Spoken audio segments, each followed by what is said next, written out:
Well, I am very interested in the subject of human misjudgment, and Lord knows I've created a good bit of it. I don't think I've created my full statistical share, and I think that one of the reasons was that I tried to do something about this terrible ignorance I left the Harvard Law School with when I saw this patterned irrationality, which was so extreme, and I had no theory or anything to deal with it, but I could see that it was extreme and I could see that it was patterned. I just started to create my own system of psychology, partly by casual reading, but largely from personal experience, and I used that pattern to help me get through life. Fairly late in life, I stumbled into this book, Influence, by a psychologist named Bob Cialdini, who became a super tenured hotshot on a 2,000-person faculty at a very young age. And he wrote this book, which has now sold 300,000 copies, which is remarkable for it's an academic book aimed at a popular audience. And that filled in a lot of holes in my crude system.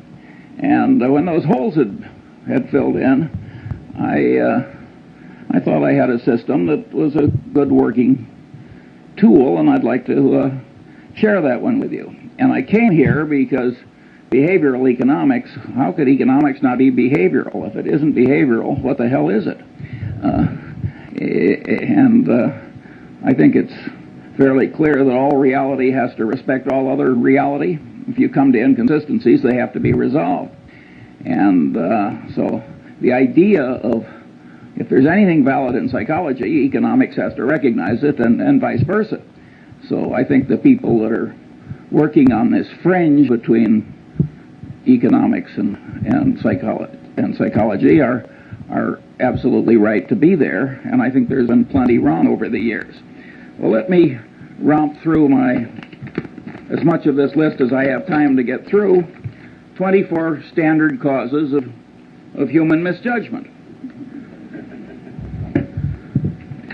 First, under recognition of the power of what psychologists call reinforcement and economists call incentives. Well, you can say everybody knows that. Well, I think I've been in the top 5% of my age cohort all my life in understanding the power of incentives, and all my life I've underestimated it. And never a year passes but when I get some surprise that pushes my limit a little farther. So one of my favorite cases about the power of incentives is the Federal Express case, where heart and soul of the integrity of the system is that all the packages have to be shifted rapidly in one central location each night. And the system has no integrity if the whole shift can't be done fast. And Federal Express had one hell of a time getting the thing to work. And they tried moral suasion, they tried everything in the world, and finally somebody got the happy thought that they were paying the night shift by the hour, and that maybe if they paid them by the shift, the system would work better. And lo and behold, that solution worked. Early in the history of Xerox, Joe Wilson, who was then in the government, had to go back to Xerox because he couldn't understand how their better new machine was selling so poorly in relation to their older and inferior machine. Of course, when he got there, he found out that the commission arrangement with the salesman gave a tremendous incentive to the inferior machine. And here at Harvard, in the shadow of B.F. Skinner, there was a man who really was into reinforcement as a powerful thought. And, you know, Skinner has lost his reputation in a lot of places. But if you were to analyze the entire history of experimental science at Harvard, he'd be in the top handful. His experiments were very ingenious, the results were counterintuitive, and they were important. It is not given to experimental science to do better. What gummed up Skinner's reputation is that he developed a case of what I always call man with a hammer syndrome. To the man with a hammer, every problem tends to look pretty much like a nail. And Skinner had one of the more extreme cases in the history of academia, and this syndrome doesn't exempt bright people. It's just a man with a hammer. And Skinner is extreme example of that. And later, as I go down my list, let's go back and try and figure out why people like Skinner get man with a hammer syndrome. Incidentally, when I was at the Harvard Law School, there was a professor, naturally at Yale, who was derisively discussed at Harvard, and they used to say, "Poor old Blanchard, he thinks declaratory judgments will cure cancer." And that's the way Skinner got. And not only that, he got he was literary, and he scorned opponents who had any different way of thinking or thought anything else was important. This is not a way to make a lasting reputation if the other people turn out to also be doing something important. My second factor is simple psychological denial. This first really hit me between the eyes when a friend of our family had a super athlete, super student son who flew off a carrier in the North Atlantic and never came back. And his mother, who was a very sane woman, just never believed he was dead. And of course, if you turn on the television, you find the mothers of the most obvious criminals that man could ever diagnose, and they all think their sons are innocent. Simple psychological denial. The reality is too painful to bear, so you just distort it until it's bearable. We all do that to some extent, and it's a common psychological misjudgment that causes terrible problems. Third, incentive-caused bias, both in one's own mind and that of one's trusted advisor, where it creates what economists call agency costs. Here, my early experience was a doctor who sent bushel baskets full of normal gallbladders down to the pathology lab in a leading hospital in Lincoln, Nebraska. And with that quality control for which community hospitals are famous, about 5 years after he should have been removed from the staff, he was. And one of the old doctors who participated in the removal was also a family friend. And I asked him, I said, tell me, did he think here's a way for me to exercise my talents? This guy was very skilled, technically, and make a high living by doing a few maimings and murders every year, along with some frauds? He said, hell no, Charlie. He thought that the gallbladder was the source of all medical evil, and that if you really loved your patients, you couldn't get that organ out rapidly enough. Now, that's an extreme case, but in lesser strength, it's present in every profession and in every human being. And it causes perfectly terrible behavior. If you take sales presentations of brokers of commercial real estate and businesses, I'm 70 years old. I've never seen one I thought was even within hailing distance of objective truth. And if you want to talk about the power of incentives and the power to rationalize terrible behavior, after the Defense Department had had enough experience with cost plus percentage of cost contracts, the reaction of our republic was to make it a crime for the federal government to write one. And not only a crime, but a felony. And by the way, the government's right. But a lot of the way the world is run, including most law firms and a lot of other places, they've still got a cost plus percentage of cost system. And human nature, with its version of what I call incentive-caused bias, causes this terrible abuse. And many of the people who are doing it, you would be glad to have marry into your family compared to what you're otherwise going to get. Now, there are huge implications from the fact that human mind is put together this way, and that is that people who create things like cash registers, which make misbehavior hard, are some of the effective saints of our civilization. And the cash register was a great moral instrument when it was created, and Patterson knew that, by the way. He had a little store, and the people were stealing him blind and never made any money, and people sold him a couple of cash registers, and it went to profit immediately. And of course, he closed the store and went into the cash register business, and with results which are so this is a huge important thing. If you read the psychology text, you will find that if they're 1,000 pages long, there's one sentence. Somehow incentive-caused bias has escaped the standard survey course in psychology. Fourth, and this is a superpower in error-causing psychological tendency, Bias from consistency and commitment tendency, including the tendency to avoid or promptly resolve cognitive dissonance, includes the self-confirmation tendency of all conclusions, particularly expressed conclusions, and with a special persistence for conclusions that are hard-won. But what I'm saying here is that the human mind is a lot like the human egg, and the human egg has a shut-off device. When one sperm gets in, it shuts down so the next one can't get in. The human mind has a big tendency of the same sort.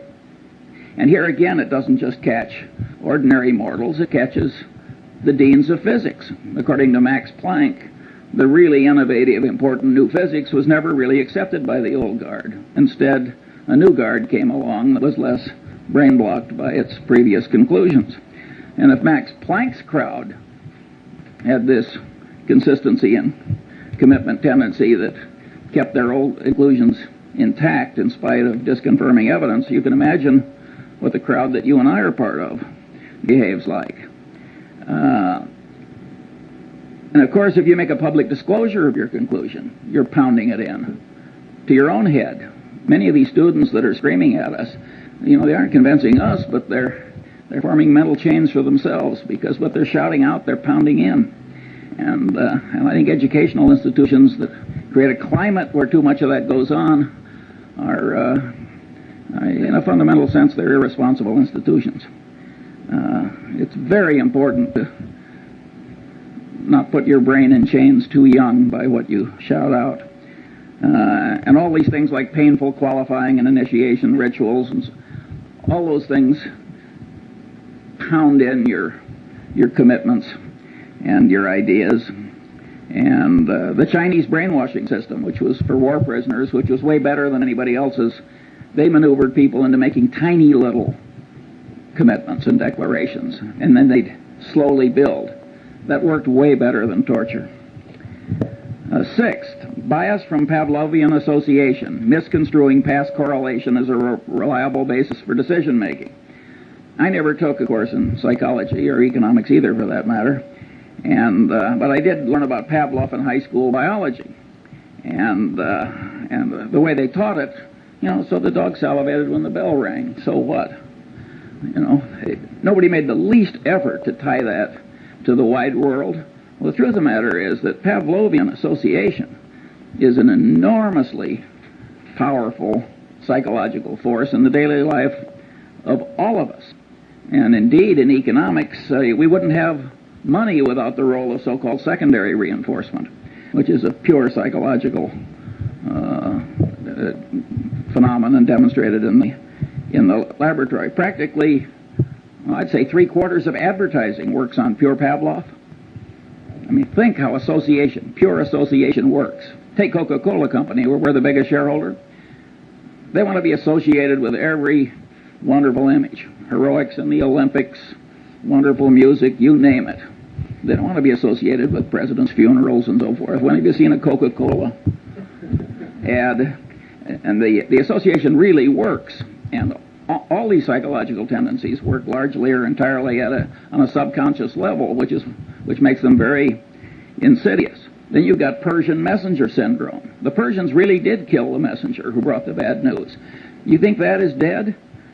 I mean, you should have seen Bill Paley in his last 20 years. He didn't hear one damn thing he didn't want to hear. People knew that it was bad for the messenger to bring Bill Paley things he didn't want to hear. Well, that means that the leader gets in a cocoon of unreality. And it's a great big enterprise, and boy, did he make some dumb decisions in the last 20 years. And no, Persian messenger syndrome is alive and well. When I saw some years ago Arco and Exxon arguing over a few hundred millions of ambiguity in their North Slope treaties before a Superior Court judge in Texas with armies of lawyers and experts on each side, now, this is a Mad Hatter's Tea Party. Two engineering-style companies can't resolve some ambiguity without spending tens of millions of dollars in some Texas Superior Court. In my opinion, what happens is that nobody wants to bring the bad news to the executives up the line. That here's a few $100 million you thought you had that you don't, and it's much safer to act like the Persian messenger who goes away to hide rather than bring home the news of the battle lost. talking about economics, you get a very interesting phenomenon that I've seen over and over again in a long life. You've got two products. Suppose they're complex technical product. Now you think under the laws of economics that if product A costs X, if product Y costs X minus something, it will sell better than if it sells at X plus something. But that's not so. In many cases, when you raise the price of the alternative product, it'll get a larger market share than it would when you make it lower than your competitor's product. That's because the bell, a Pavlovian bell, ordinarily there's a correlation between price and value. You have an information inefficiency. And so when you raise the price, the sales go up relative to your competitor.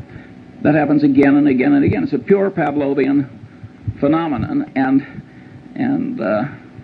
you can say, well, the economists have figured this sort of thing out when they started talking about information inefficiencies. But that was fairly late in economics that they found such an obvious thing. And of course, most of them don't ask what causes the information inefficiencies. Well, one of the things that causes it is pure old Pavlov and his dog. Now you've got bias from Skinnerian association, operant conditioning, where you give the dog a reward and pound in the behavior that preceded the dog's getting the award. And of course, Skinner was able to create superstitious pigeons by having rewards come, by accident with certain occurrences. And of course, we all know people who are the human equivalents of superstitious pigeons. That's a very powerful phenomenon. And of course, operant conditioning really works. The people in the center who think that operant conditioning is important are very much right. It's just that Skinner overdid it a little. Where you see in business just perfectly horrible results from psychologically rooted tendencies is in accounting. If you take Westinghouse, which blew $2 or $3 billion pre-tax at least, loaning developers to build hotels and virtually 100% loans. Now you say any idiot knows that there's one thing you don't like, it's a developer, and another you don't like, it's a hotel. And to make 100% loan to a developer who's going to build a hotel. But this guy, he probably was an engineer or something, and he didn't take psychology any more than I did, and he got out there in the hands of these slick salesmen operating under their version of incentive cost bias, where any damn way of getting Westinghouse to do it was considered normal business, and they just blew it. That would never have been possible if the accounting system hadn't been such that for the initial phase of every transaction, it showed wonderful financial results. So people who have loose accounting standards are just inviting perfectly horrible behavior in other people, and it's a sin. It's an absolute sin. If you carried bushel baskets full of money through the ghetto and made it easy to steal, that would be a considerable human sin, because you'd be causing a lot of bad behavior, and the bad behavior would spread. Similarly, an institution that gets sloppy accounting commits a real human sin, and it's also a dumb way to do business, as Westinghouse has so wonderfully proved.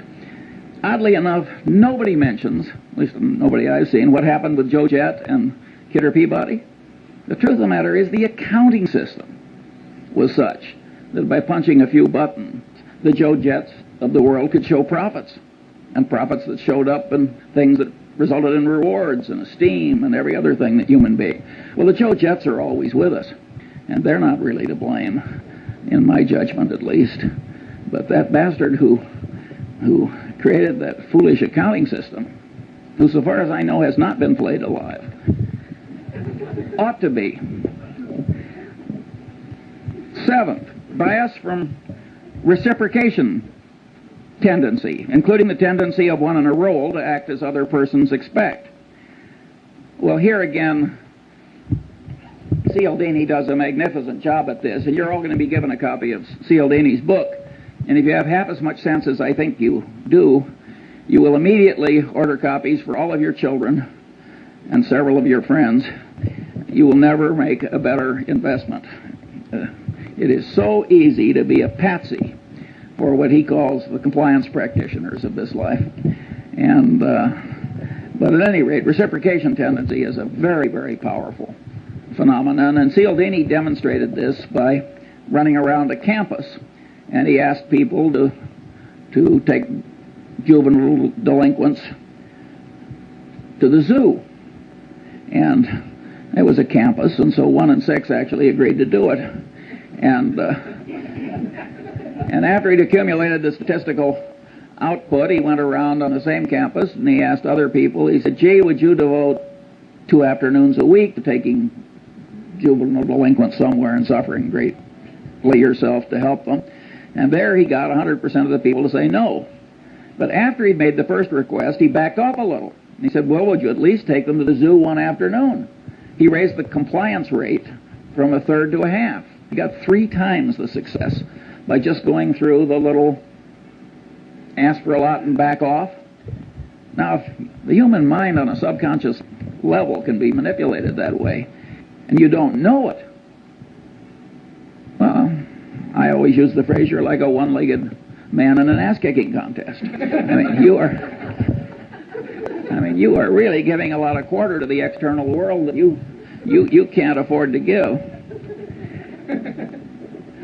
And on this so-called role theory, where you tend to act in the way that other people expect, that's reciprocation, if you think about the way society is organized. And a guy named Zimbardo had people at Stanford divide into 2 pieces. One were the guards and the other were the prisoners. And they started acting out roles as people expected. He had to stop the experiment after about 5 days.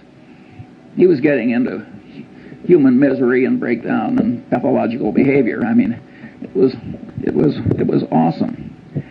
However, Zimbardo was greatly misinterpreted. It's not just reciprocation tendency and role theory that caused that. It's consistency and commitment tendency. Each person, as he acted as a guard or a prisoner, the action itself was pounding in the idea. Wherever you turn, this consistency and commitment tendency is affecting you. In other words, what you think may change what you do, but perhaps even more important, what you do will change what you think. And you can say, everybody knows that. I want to tell you, I didn't know it well enough early enough. 8. Now this is a Lollapalooza, and Henry Kaufman wisely talked about this. Bias from over-influence by social proof, that is, the conclusions of others, particularly under conditions of natural uncertainty and stress. And here, one of the cases the psychologist used is Kitty Genovese, where all these people, I don't know, 50, 60, 70 of them just sort of sat and did nothing while she was slowly murdered. Now, one of the explanations is everybody looked at everybody else and nobody else was doing anything, and so there's automatic social proof that the right thing to do is nothing. That's not a good enough explanation for Kitty Genovese, in my judgment. That's only part of it. There are microeconomic ideas in gain-loss ratios and so forth that also come into play. I think time and time again in reality, psychological notions and economic notions interplay. And the man who doesn't understand both is a damn fool. Big shot businessmen get into these waves of social proof. Do you remember some years ago when one oil company bought a fertilizer company? And every other major oil company practically ran out and bought a fertilizer company. And there was no more damn reason for all these oil companies to buy fertilizer companies. But they didn't know exactly what to do, and if Exxon was doing it, it was good enough for Mobil or vice versa. And of course, I think they're all gone now. It was a total disaster. Now let's talk about efficient market theory, a wonderful economic doctrine that had a long vogue in spite of the experience of Berkshire Hathaway. In fact, one of the economists who won, he shared a Nobel Prize. And as he looked at Berkshire Hathaway year after year, which people would throw in his face as saying maybe the market isn't quite as efficient as you think, he said, well, it's a 2 sigma event. And then he said we were a 3 sigma event. And then he said we were a 4 sigma event. And he finally got up to 6 sigmas. Better to add a sigma than change a theory just because the evidence comes in differently. And of course, when this share of a Nobel Prize went into money management himself, he sank like a stone. If you think about the doctrines I've talked about, namely, 1, the power of reinforcement. After all, you do something and the market goes up and you get paid and rewarded and applauded and what have you. You're getting a lot of reinforcement if you make a bet in a market and the market goes with you. Also, there's social proof. I mean, the prices in the market are the ultimate form of social proof, reflecting what other people think.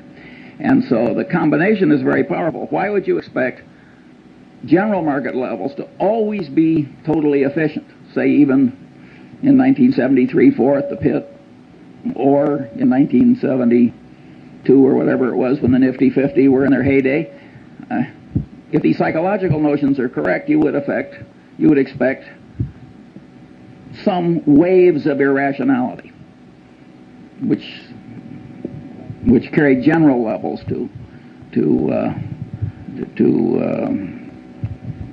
so they're inconsistent with reason.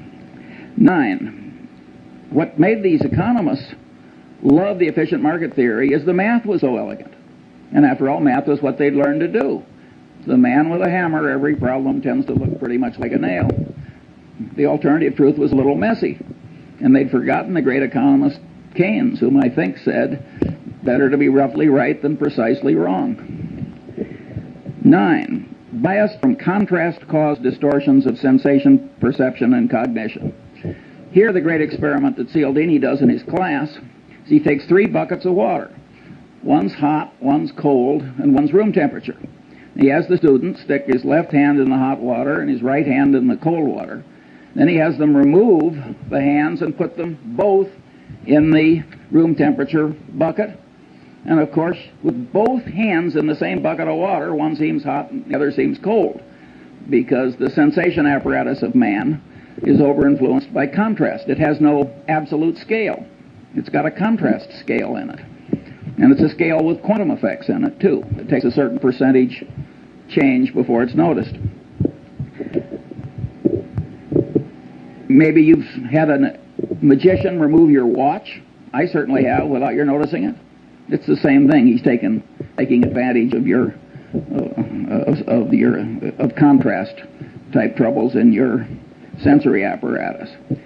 But here the great truth is that cognition mimics sensation, and the cognition manipulators mimic the watch removing magician. In other words, people are manipulating you all day long on this contrast phenomenon. Cialdini cites the case of the real estate broker, and you got the rube that's been transferred into your town, and the first thing you do is you take the rube out to 2 of the most awful overpriced houses you've ever seen. And then you take the rube to some moderately overpriced house, and then you stick them. And it works pretty well, which is why the real estate salesmen do it. And it's always going to work. And the accidents of life can do this to you, and it can ruin your life. In my generation, when women lived at home until they got married, I saw some perfectly terrible marriages made by highly desirable women because they lived in terrible homes. And I've seen some terrible second marriages which were made because there were slight improvements over an even worse first marriage. And you think you're immune from these things and you laugh, and I want to tell you, you aren't. And my favorite analogy, I can't vouch for the accuracy of. I have this worthless friend I like to play bridge with, and he's a total intellectual amateur that lives on inherited money. But he told me once something I really enjoyed hearing. He said, Charlie, he says, if you throw a frog into very hot water, the frog will jump out. But if you put the frog in room temperature water and just slowly heat the water up, the frog will die there. Now, I don't know whether that's true about a frog, but it sure as hell true about many of the businessmen I know. And there again, it is the contrast phenomenon. These are hotshot, high-powered people. I mean, these are not fools.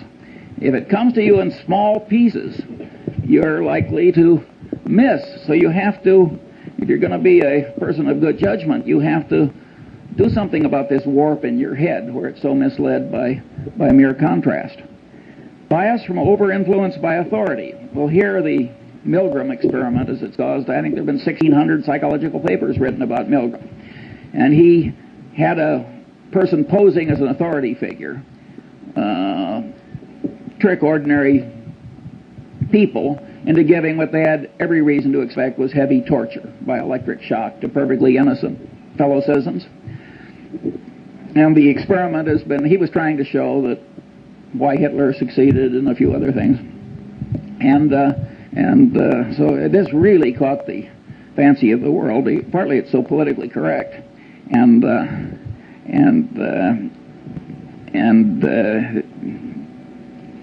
over-influenced by authority has another you'll like this one.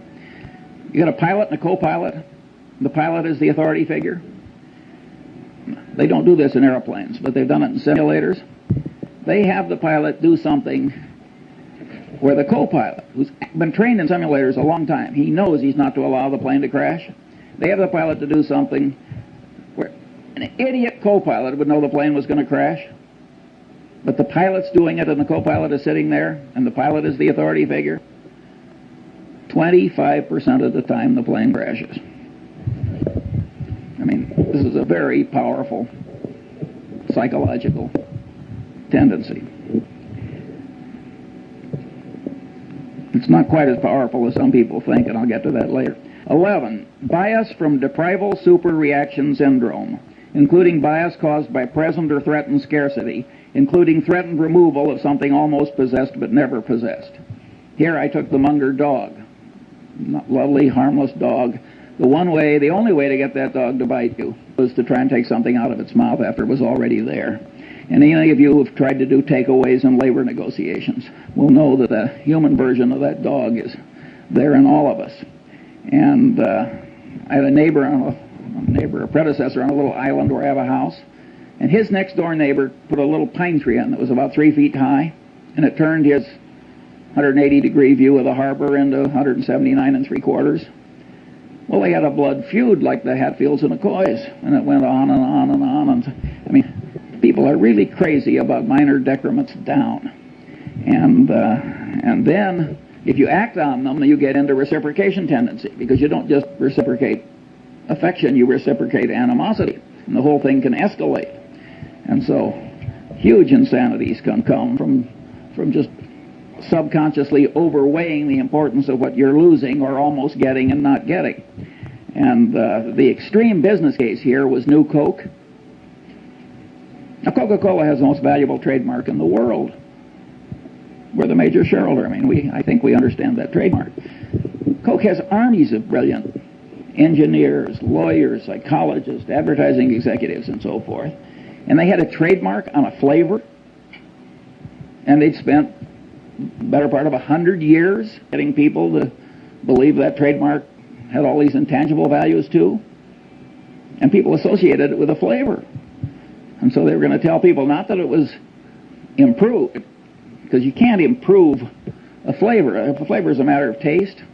I mean, you may improve a detergent or something, but telling you're going to make a major change in a flavor.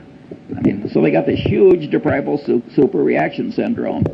Pepsi was within weeks of coming out with old Coke in a Pepsi bottle, which would have been the biggest fiasco in modern times. Perfect insanity. And by the way, both Goizueta and Keogh are just wonderful about it. I mean, they just joke. I mean, they don't. Keogh always says, I must have been away on vacation. He participated in every single... He's a wonderful guy. And by the way, Goizueta is a wonderful, smart guy, an engineer. Smart people make these terrible boners. How can you not understand deprival superreaction syndrome? But people do not react symmetrically to loss and gain. Now, maybe a great bridge player like Zeckhauser does, but that's a trained response. Ordinary people, subconsciously affected by their inborn tendencies. Bias from envy, jealousy. Well, envy, jealousy made what, 2 out of the 10 commandments? Those of you who have raised siblings, you know about or tried to run a law firm or investment bank or even a faculty.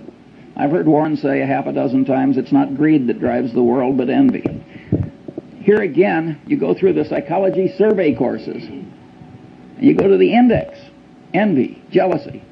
1,000-page book. It's blank.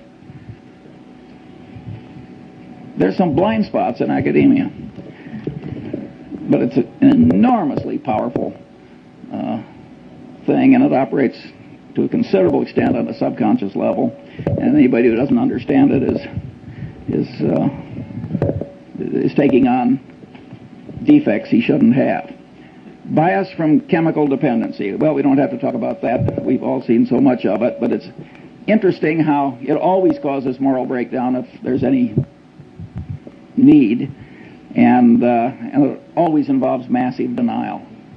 So it's just, it aggravates what we talked about earlier in the aviator case, the tendency to distort reality so that it's endurable.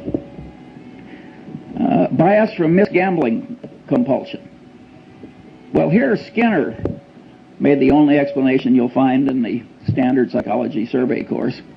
He, of course, created a variable reinforcement rate for his pigeons, his mice, and he found that would pound in the behavior better than any other reinforcement pattern. And he says, aha, I've explained why gambling is such a powerful, addictive force in a civilization. I think that is, to a very considerable extent, true. But being Skinner, he seemed to think that was the only explanation. But the truth of the matter is that the devisers of these modern machines and techniques know a lot of things that Skinner didn't know. For instance, a lottery. You have a lottery where you get your number by lot, and then somebody draws a number by lot. It gets lousy play. You get a lottery where people get to pick their number. Get big play. Again, it's this consistency and commitment thing. People think that if they have committed to it, it has to be good. And the minute they've picked it themselves, it gets an extra validity. After all, they thought it and they acted on it. And then if you take slot machines, you get bar, lemon. That happens again and again and again. You get all these near misses.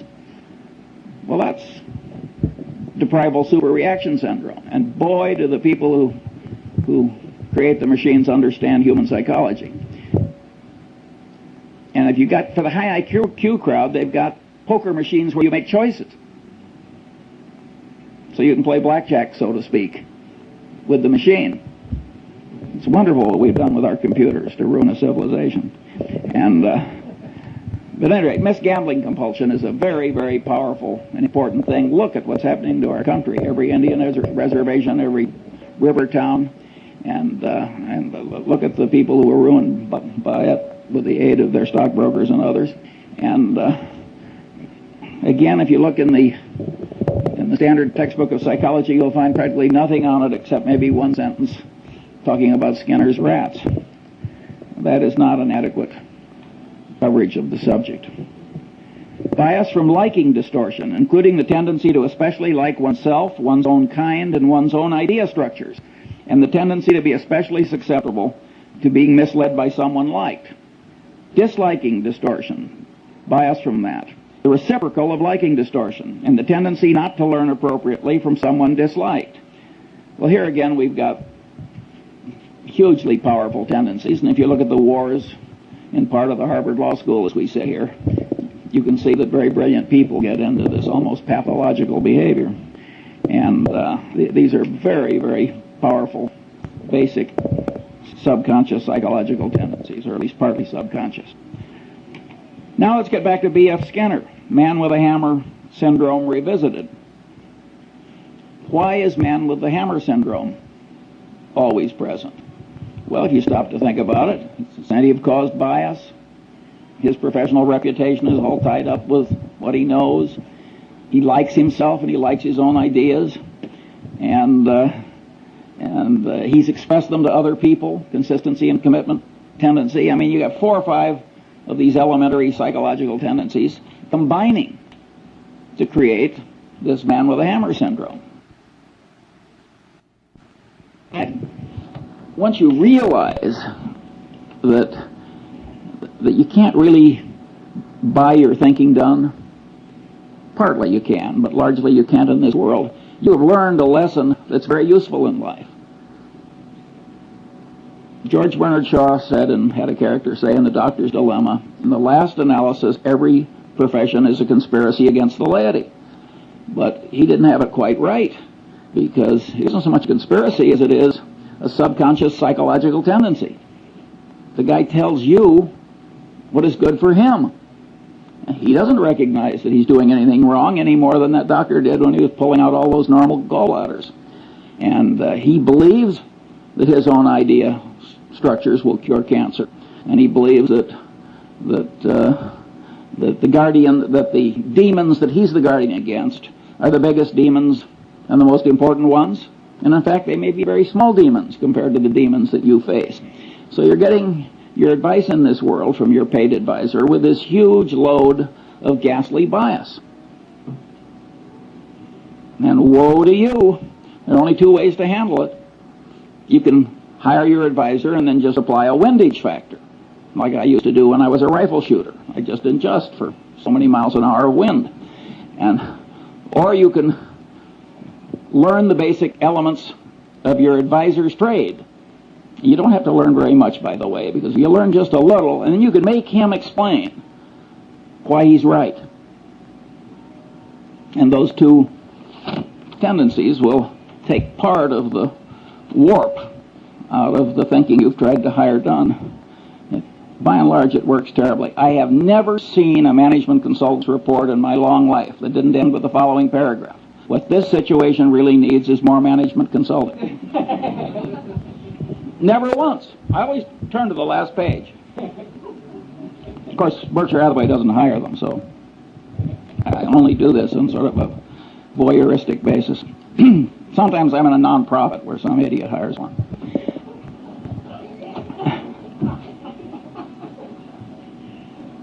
"17. Bias from the non-mathematical nature of the human brain in its natural state, as it deals with probabilities employing crude heuristics, and is often misled by mere contrast, a tendency to overweigh conveniently available information, and other psychologically rooted misthinking tendencies on this list, when the brain should be using the simple probability mathematics of Fermat and Pascal, applied to all reasonably obtainable and correctly weighted items of information that are of value in predicting outcomes. The right way to think is the way Zeckhauser plays bridge.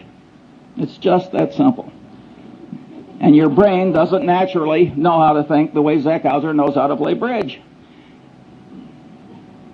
Now, you notice I put in that availability thing, and there I'm mimicking some very eminent psychologists, Kahneman, I hope I pronounced that right, and Tversky, who raised the idea of availability to a whole heuristic of misjudgment. And, you know, they are very substantially right. I mean, ask the Coca-Cola Company, which has raised availability to a secular religion, if availability changes behavior. You will drink a hell of a lot more Coke if it's always available. I mean, availability does change behavior and cognition. Nonetheless, even though I recognize that and applaud Tversky and Kahneman, I don't like it for my personal system, except as part of a greater subsystem, which is, you got to think the way Zeckhauser plays the bridge. It isn't just the lack of availability that distorts your judgment. All the things on this list distort judgment. And I want to train myself to kind of mentally run down the list instead of just jumping on availability. So that's why I state it the way I do. In a sense, these psychological tendencies make things unavailable. Because if you quickly jump to one thing, and then because you've jumped to it, the consistency and commitment tendency makes you lock in, boom, that's error number one. Or if something is very vivid, which I'm going to come to next, that will really pound in. And the reason that the thing that really matters is now unavailable, and what's extra vivid wins, is, I mean, the extra vividness creates the unavailability. So I think it's much better to have a whole list of things that cause you to be less like Zeckhauser than it is just to jump on one factor. Here, I think we should discuss John Gutfriend. This is a very interesting human example which will be taught in every decent professional school for at least a full generation. Gutfriend has a trusted employee, and it comes to light, not through confession, but by accident, that the trusted employee has lied like hell to the government and manipulated the accounting system, and it was really equivalent to forgery. And the man immediately says, "I've never done it before. I'll never do it again. It was an isolated example." And of course, it was obvious that he was trying to help the government as well as himself, because he thought the government had been dumb enough to pass a rule that he'd spoken against. And after all, if a government's not going to pay attention to a bond trader at Solomon, what kind of a government can it be? But at any rate, and this guy has been part of a little clique that has made, way over $1 billion for Solomon in the very recent past. And it's a little handful of people. And so there are a lot of psychological forces at work. And you know the guy's wife, and he's right in front of you, and there's human sympathy, and he's sort of asking for your help, which is a form which encourages reciprocation, and there are all these psychological tendencies are working, plus the fact he's part of a group that will made a lot of money for you. At any rate, good friend does not cashier the man. And of course, he had done it before, and he did do it again. Well, now you look as though you almost wanted him to do it again. Or God knows what you look like, but it isn't good. And that simple decision destroyed John Goodfriend. And it's so easy to do. Now let's think it through like the bridge player, like Zeckhauser. You find an isolated example of a little old lady in the Seas Candy Company, one of our subsidiaries, getting into the till. And what does she say? "I never did it before. I'll never do it again. This is going to ruin my life. Please help me." And you know her children and her friends, and she's been around 30 years, and standing behind the candy counter with swollen ankles, and you're an old lady. It isn't that glorious a life. And you're rich and powerful, and there she is. "I never did it before. I'll never do it again." Well, how likely is it that she never did it before? If you're going to catch 10 embezzlements a year, what are the chances that any one of them, applying what Tversky and Kahneman call baseline information, will be somebody who only did it this once? And the people who have done it before and are going to do it again, what are they all going to say? Well, in the history of the Seas Candy Company, they always say, "I never did it before, and I'm never going to do it again." And we cashier them. It would be evil not to, because terrible behavior spreads. Remember, what was it, Serpico? I mean, you let that stuff, you got social proof, you got incentive caused bias, you got a whole lot of psychological factors that will cause the evil behavior to spread. And pretty soon the whole your place is rotten, the civilization is rotten. It's not the right way to behave. And I will admit that when I knew the wife and children, I have paid severance pay when I fire somebody for taking a mistress on an extended foreign trip. It's not the adultery I mind, it's the embezzlement. But there, I wouldn't do it where Goodfriend did it, where they've been cheating somebody else on my behalf. There, I think you have to cashier. But if they're just stealing from you and you get rid of them, I don't think you need the last ounce of vengeance. In fact, I don't think you need any vengeance. I don't think vengeance is much good. Now we come biased from over-influence by extra vivid evidence. Here's one. I'm at least $30 million poorer as I sit here giving this little talk, because I once bought 300 shares of a stock, and the guy called me back and said, "I've got 1,500 more. I said, "Will you hold it for 15 minutes while I think about it?" And the CEO of this company, I have seen a lot of vivid peculiarities in a long life, but this guy set a world record. I'm talking about the CEO, and I just misweighed it. The truth of the matter is his situation was foolproof. He was soon going to be dead. I turned down the extra 1,500 shares, and it's now cost me $30 million, and that's life in the big city. And it wasn't something where stock was generally available. And so it's very easy to misweigh the vivid evidence. And Goodfriend did that when he looked into the man's eyes and forgave the colleague. And 22, stress-induced mental changes, small and large, temporary and permanent.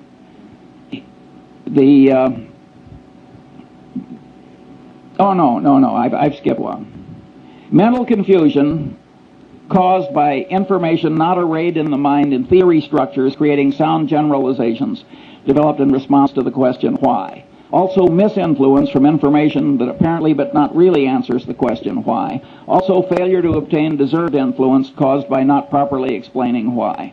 Well, we all know people who flunk, and they try and memorize, and they try and spout back, and it doesn't work. The brain doesn't work that way. You've got to array facts on theory structures answering the question why. If you don't do that, you cannot handle the world. And now we get to Feuerstein, who was the general counsel of Salomon when Goodfriend made his big error. And Feuerstein knew better. He told Goodfriend, you have to report this as a matter of morality and prudent business judgment. He said, it's probably not illegal, there's probably no legal duty to do it, but you have to do it as a matter of prudent conduct and proper dealing with your main customer. And he said that to Goodfriend on at least 2 or 3 occasions. And he stopped. And of course the persuasion failed.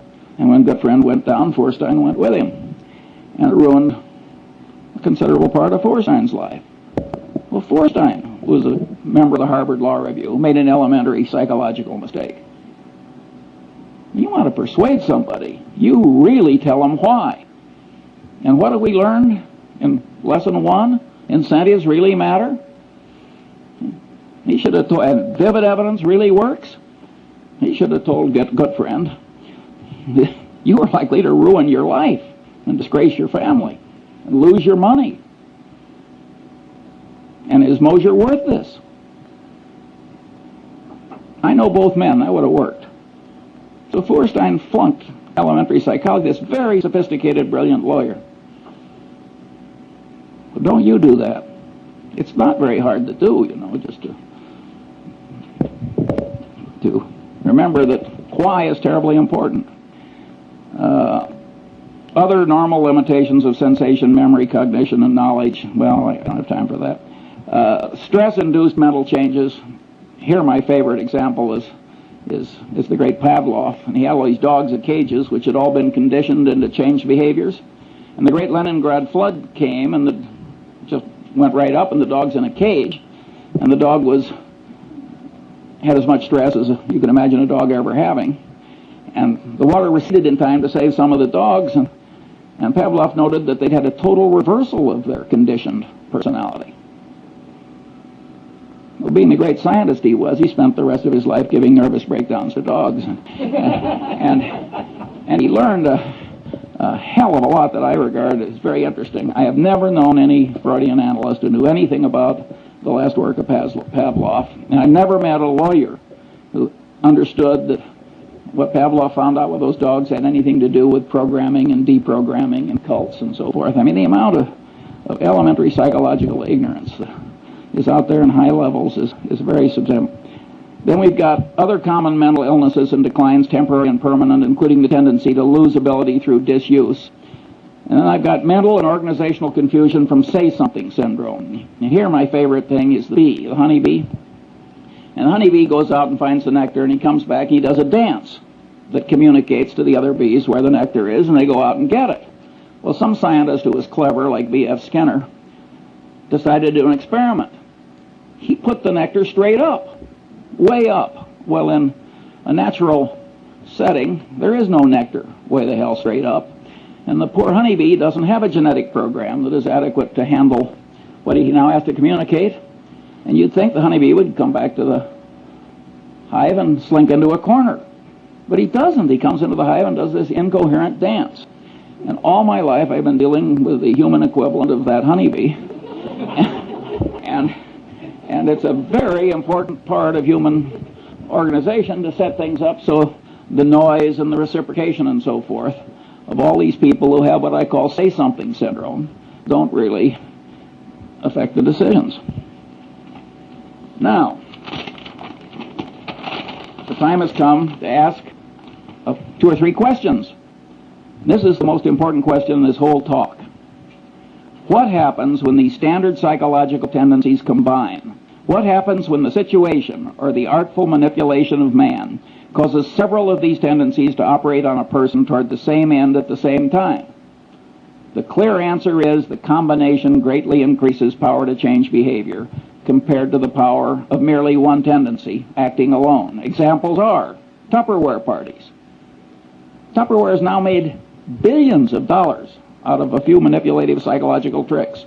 It was so schlock that directors of Justin Dart's company resigned when he crammed it down his board's throat. And he was totally right, by the way, judged by economic outcomes. Mooney conversion methods. Boy, do they work. He just combines 4 or 5 of these things together. The system of Alcoholics Anonymous. A 50% no drinking rate outcome when everything else fails. It's a very clever system that uses 4 or 5 psychological systems at once toward, I might say, a very good end. The Milgram experiment. See, Milgram, it's been widely interpreted as mere obedience. But the truth of the matter is that the experimenter who got the students to give the heavy shocks in Milgram, he explained why. It was a false explanation. We need this to look for scientific truth and so on. That greatly changed the behavior of the people. And number 2, he worked them up. Tiny shock, little larger, little larger. So commitment and consistency tendency and the contrast principle were both working in favor of this behavior. So again, it's 4 different psychological tendencies. That's when you get these Lollapalooza effects, you will almost always find 4 or 5 of these things working together. When I was young, there was a whodunit hero who always said, cherchez la femme. And what you should search for in life is the combination, because the combination is likely to do you in. Or if you're the inventor of Tupperware parties, it's likely to make you enormously rich if you can stand shaving when you do it. Then one of my favorite cases is the McDonnell-Douglas airliner evacuation disaster. The government requires that airliners pass a bunch of tests. One of them is evacuation. Get everybody out, I think it's 90 seconds or something like that. It's some short period of time. The government has rules, make it very realistic, so on and so on. You can't select nothing but 20-year-old athletes to evacuate your airliner. So McDonnell-Douglas schedules one of these things in a hangar, and they make the hangar dark, and the concrete floor is 25 feet down, and they got these little rubber chutes, and they got all these old people, and they ring the bell, and they all rush out, and in the morning, when the first test is done, they create, 20 terrible injuries that will go off to hospitals. And of course, they scheduled another one for the afternoon. By the way, they didn't meet the time schedule either, in addition to causing all the injuries. Well, so what do? They do it again in the afternoon. Now they create 20 more injuries and 1 case of a severed spinal column with permanent unfixable paralysis. These are engineers, these are brilliant people, this is thought over through in a big bureaucracy. Again, it's a combination of attendance. Authorities told you to do it. He told you to make it realistic. You've decided to do it. You've decided to do it twice. Incentive cost bias. If you pass, you save a lot of money. You've got to jump this hurdle before you can sell your new airliner. Again, 3, 4, 5 of these things work together, and it turns human brains into mush. And maybe you think this doesn't happen in picking investments? If so, you're living in a different world than I am. Finally, the open outcry auction. The open outcry auction is just made to turn the brain into mush. You get social proof, the other guy is bidding, you get reciprocation tendency, you get deprival superreaction syndrome, the thing is going away. I mean, it's just absolutely designed to manipulate people into idiotic behavior. Finally, the institution of the board of directors of a major human American company. Well, the top guy is sitting there, he's an authority figure. He's doing asinine things. You look around the board, nobody else is objecting. Social proof, it's okay. Reciprocation tendency, he's raising the director's fees every year. He's flying you around in the corporate airplane to look at interesting plants or whatever the hell they do. And You go, and you really get extreme dysfunction as a corrective decision-making body in the typical American board of directors. They only act, again, the power of incentives, they only act when it gets so bad that it starts reflecting, making them look foolish or threatening legal liability to them. That's Munger's rule. I mean, there are occasional things that don't follow Munger's rule, but by and large, the board of directors is a very ineffective corrector if the top guy is a little nuts, which of course frequently happens. The second question: isn't this list of standard psychological tendencies improperly tautological compared with the system of Euclid? That is, aren't there overlaps, and can't some items on the list be derived from combinations of other items? The answer to that is plainly yes. 3, what good is in the practical world is the thought system indicated by the list? Isn't practical benefit prevented because these psychological tendencies are programmed into the human mind by broad evolution, so we can't get rid of them? Broad evolution, I mean the combination of genetic and cultural evolution, but mostly genetic. Well, the answer is the tendencies are partly good, and indeed probably much more good than bad, otherwise they wouldn't be there. By and large, these rules of thumb have worked pretty well for man given his limited mental capacity, and that's why they were programmed in by broad evolution. At any rate, they can't be simply washed out automatically, and they shouldn't be.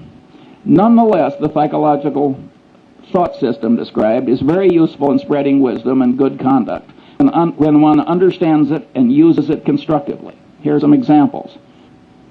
Karl Braun's communication practices. He designed oil refineries with spectacular skill and integrity.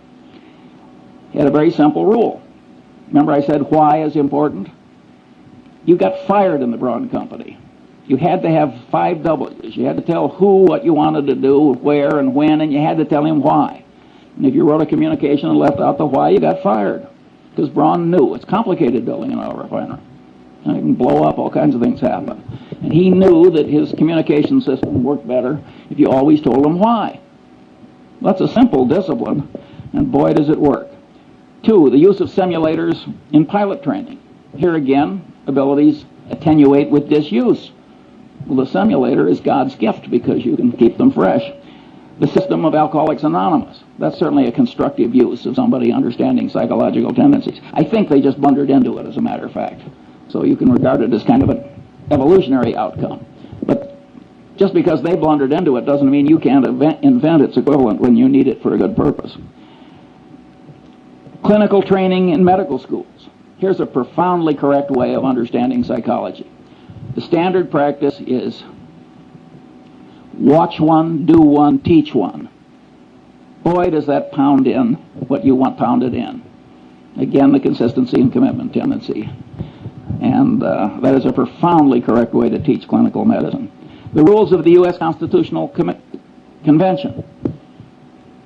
Totally secret, no vote until the final vote, then just one vote on the whole Constitution. Very clever psychological rules. And if they had a different procedure, everybody would have been pushed into a corner by his own pronouncements and his own oratory and his own, and no recorded votes until the last one. And they got it through by a whisker with those wise rules. We wouldn't have had the Constitution if our forefathers hadn't been so psychologically acute. And look at the crowd we got now. 6, the use of Granny's rule. I love this. One of the psychologists who works with the Center gets paid a fortune running around America, and he teaches executives to manipulate themselves.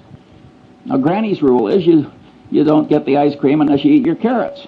Well, Granny was a very wise woman. That is a very good system. And so this guy, very eminent psychologist, he runs around the country telling executives to organize their day. So they force themselves to do what's unpleasant and important by doing that first and then rewarding themselves with something they really like doing. He is profoundly correct. 7, the Harvard Business School's emphasis on decision trees. When I was young and foolish, I used to laugh at the Harvard Business School. I said, they're teaching 28-year-old people that high school algebra works in real life. We're talking about elementary probability.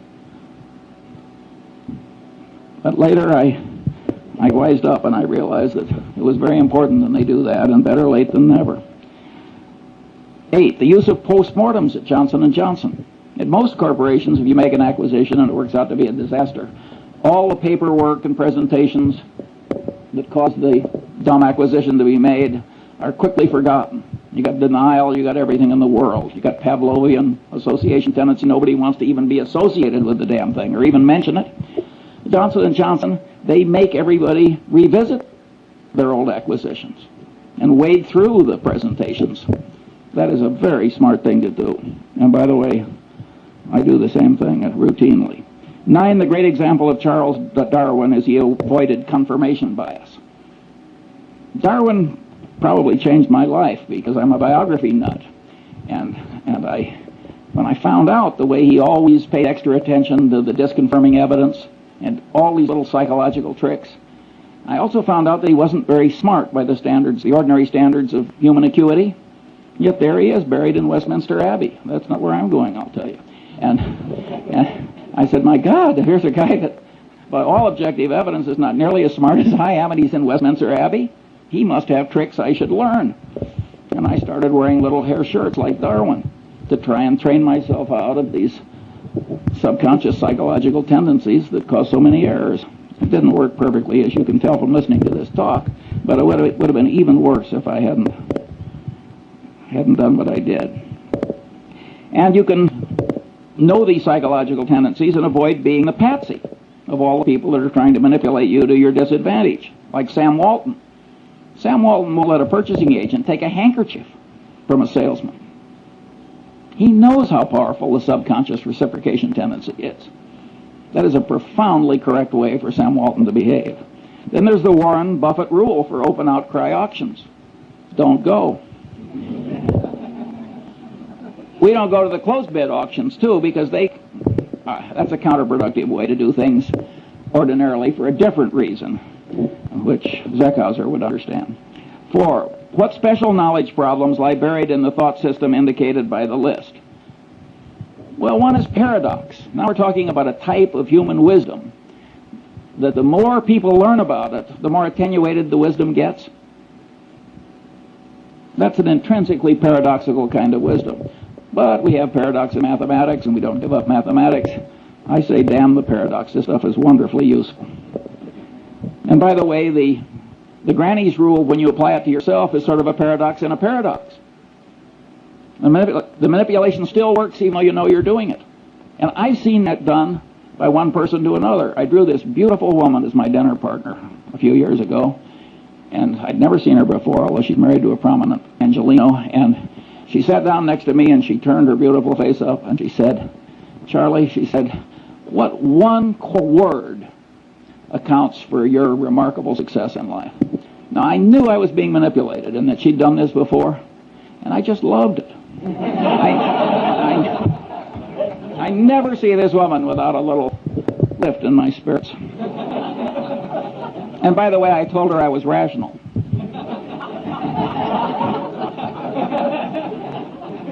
You'll have to judge yourself whether that's true. I may be demonstrating some psychological tendency I hadn't planned on demonstrating. How should the best parts of psychology and economics interrelate in an enlightened economist's mind? 2 views. That's the thermodynamics model. You can't derive thermodynamics from Newtonian gravity and laws of mechanics, even though it's a lot of little particles interacting. And here's this wonderful truth that you can sort of develop on your own, which is thermodynamics. And some economists, and I think Milton Friedman is in this group, but I may be wrong on that, sort of like the thermodynamics model. I think Milton Friedman, who has a Nobel Prize, is probably a little wrong on that. I think the thermodynamics analogy is overstrained. I think knowledge from these different soft sciences have to be reconciled to eliminate conflict.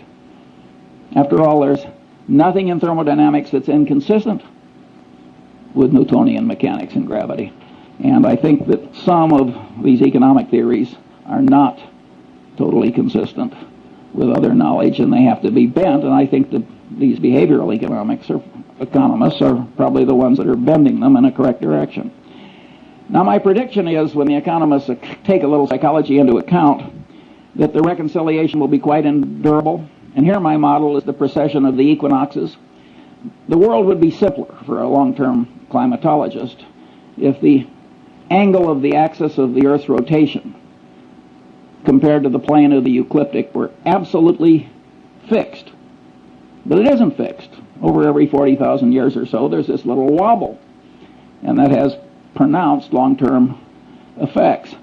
Well, in many cases, what psychology is going to add is just a little wobble, and it will be endurable. Here I quote another hero of mine, who of course is Einstein, where he said, "The Lord is subtle but not malicious." And I don't think it's going to be that hard to bend economics a little to accommodate what's right in psychology. The final question is, if the thought system indicated by this list of psychological tendencies has great value not widely recognized and employed, what should the educational system do about it? I am not going to answer that one now. I like leaving a little mystery. Have I used up all the time, so there's no time for questions? I think that what we're going to do is we're going to borrow a little bit of time from the end of the day summary of questions, and we're going to move it and allocate it to Charles Munger. That's definitely the thing. So when we have questions for 10 to 15 minutes, and then we'll ask other people questions mostly. By the way, the dean of the Stanford Law School is here today, Paul Brest, and he is trying to create a course at the Stanford Law School that tries to work stuff similar to this into worldly wisdom for lawyers, which I regard as a profoundly good idea, and he wrote an article about it, and you'll be given a copy along with Cialdini's book. Questions? Yeah. Would we be able to get a copy of that list of 24? Yes. I presume there would be one curious man. And I have it, and I'll put it over there on the table, but don't take more than one because I didn't anticipate such a big crowd. And if we run short, I'm sure the center is up to making other copies. And yeah. Well, let me just ask one question. If I had listened to this talk, I might have thought that you were a psychologist. I can't hear you. If I had listened to this talk, I might have thought that Charles Munger was a psychology professor operating at a business school. Every once in a while on a micro issue, you told us how you would have dealt with one of these issues, for example, with the unfortunate lady from Seas. But you didn't tell us how these tendencies affected you in what's probably the most important, or one of the most important elements of your success, which was deciding where to invest your money. And I'm wondering if you might relate some of these principles to some of your past decisions that way. Well, of course, an investment decision in the common stock of a company frequently involves a whole lot of factors interacting. Usually, of course, there's one big, simple model. And a lot of those models are microeconomic. And I have a little list of, it wouldn't be nearly 24 of those, but I don't have time for that one. And I don't have too much interest in teaching other people how to get rich. My personal, and that isn't because I fear the competition or anything like that. Warren has always been very open about what he's learned, and I share that ethos. My personal behavior model is Lord Keynes. I wanted to get rich so I could be independent, and so I could do other things like give talks on the intersection of psychology and economics. I didn't want to turn it into a total obsession. Yeah. Out of those 24, could you tell us the one rule that is most important? I would say the one thing that causes the most trouble is when you combine a bunch of these together, you get this Lollapalooza effect. And if you read the psychology textbooks, they don't discuss how these things combine, at least not very much. Do they multiply? Do they add? How does it work? I think it would be just an automatic subject for research, but it doesn't seem to turn the psychology establishment on. I think this is a man for Mars approach to psychology.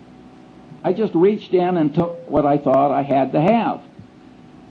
That is a different set of incentives from rising in an economic establishment where the reward system, again, the reinforcement, comes from being a truffle hound. That's what Jacob Viner, the great economist, called it, the truffle hound.